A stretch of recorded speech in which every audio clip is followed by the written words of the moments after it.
Content monetize setup পাওয়ার পরে অনেকের মনিটাইজটা restricted করে দিচ্ছে। মানে কিছু সেকশন কন্টেন্ট মনিটাইজ হচ্ছে 3টা সেকশন এক জায়গায় করে কন্টেন্ট মনিটাইজ সেটআপটা এক জায়গায় করছে তারা। টেক্সট আপনার ওই যে মানে বোনাস সেটআপ, তারপর হচ্ছে আপনার অ্যাডস অন রিলস এবং ইনস্টাম অ্যাড, এই 3টা টুলস এক জায়গায় করে তারা কন্টেন্ট মনিটাইজ করছে আর কি, বানাইছে।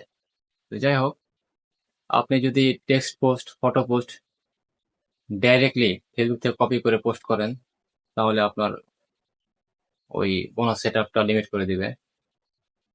আর যদি আপনি গুগল থেকে পিকচার টিকচার ডাউনলোড করে আপনার প্রোফাইলে ঝাইরা থাকেন, তাহলে আপনার সেটাতেও বোনাস সেটআপের ইনকামটা বন্ধ করে দিবে।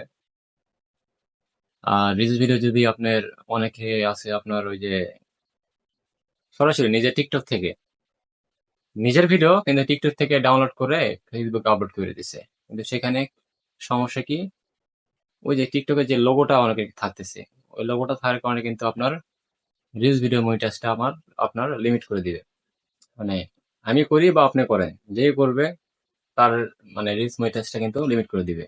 সবার জন্য নিয়ম এক। টিকটক থেকে যদি ভিডিও আপনি ব্যবহার করতে চান, তবে বিভিন্ন ওয়েবসাইট আছে, মানে ওয়াটারমার্ক ছাড়া আপনি ডাউনলোড করতে পারবেন। আপনার টিকটকের লোগো যদি আপনার ভিডিওতে না থাকে, তাহলে আপনার মনিটাইজের সমস্যা হবে না। এক কথায় অন্যের কোনো কিছু থাকা চলবে না, লোগোটা মাত্র ধরছে, লোগোটা থাকলে কিন্তু তারা মনিটাইজ লিমিট করে দিবে। আর কপিরাইট এটা তো বলতে হবে না, অন্যদের পোস্ট, অন্যদের সাউন্ড, গান টান এগুলো তো আপনার মধ্যে মানে রিলসের মধ্যে রাখাই যাবে না। অনেকে ইউটিউব থেকে ভিডিও ডাউনলোড করে এডিট করতেছে, কিন্তু এডিটের নিয়ম ঠিক মতো জানে না বলে তাদের রিলস মনিটাইজটা লিমিট করে দিচ্ছে। তো প্রথম অবস্থায় এগুলো কোনো রকম কপিরাইটে ঝামেলায় যাবেন না, এডিটও করার দরকার নাই। আগে পুরাতন হন, এডিট করার বিভিন্ন নিয়ম আছে। আপনার অন্যের ভিডিওতে আপনার নিজের ফেস এবং সাউন্ড, নিজের মানে ভ্যালুটা বেশি রাখতে হবে, তাহলে আপনার অন্যের ভিডিও আপনি ব্যবহার করতে পারবেন।